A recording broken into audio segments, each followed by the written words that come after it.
আমাদের রব অত্যন্ত দয়ালু। আল্লাহ সুবহানাহু ওয়া তাআলা কাদের দোয়া দ্রুত কবুল করেন এবং কিভাবে আমরা আমাদের দোয়াকে আল্লাহর কাছে পৌঁছাতে পারি, আল্লাহ তাআলা আমাদের প্রতিটি সময়ের খবর রাখেন এবং আমাদের দোয়াগুলির দিকে মনোযোগ দেন।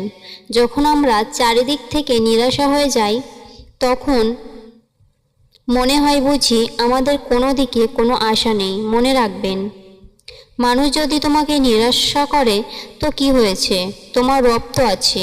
রব তোমার এমন কোনো পরীক্ষা নেন না যার সমাধান রবের কাছে নেই। মেঘের আড়ালে যেমন সূর্য হাসে, ঠিক তেমনি দুঃখের আড়ালে শান্তি আছে।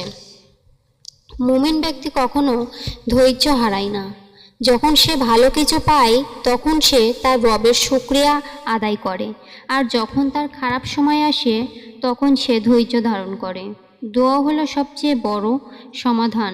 তুমি আল্লাহর কাছে চাও, দোয়া করো। আল্লাহ আমাদের চাওয়াগুলোকে অগ্রাহ্য করেন না।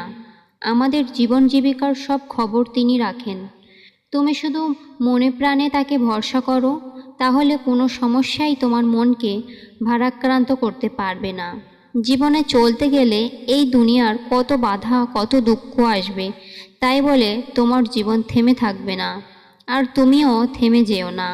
আমাদের প্রাণপ্রিয় নবী হজরত মুহাম্মদ সাল্লাল্লাহু আলাইহি সাল্লামের জীবনেও কত বাধা বিপত্তি এসেছে, কিন্তু তিনি ধৈর্য হারাননি, সবর করে গেছেন তার রবের উপরে, ভরসা করেছেন। আল্লাহ সেই সব বান্দার দোয়া দ্রুত কবুল করে যারা ঈমানদার ও মুমিন ব্যক্তি, যাদের অন্তরে আল্লাহর প্রতি পূর্ণ বিশ্বাস ও তাওয়াক্কুল আছে।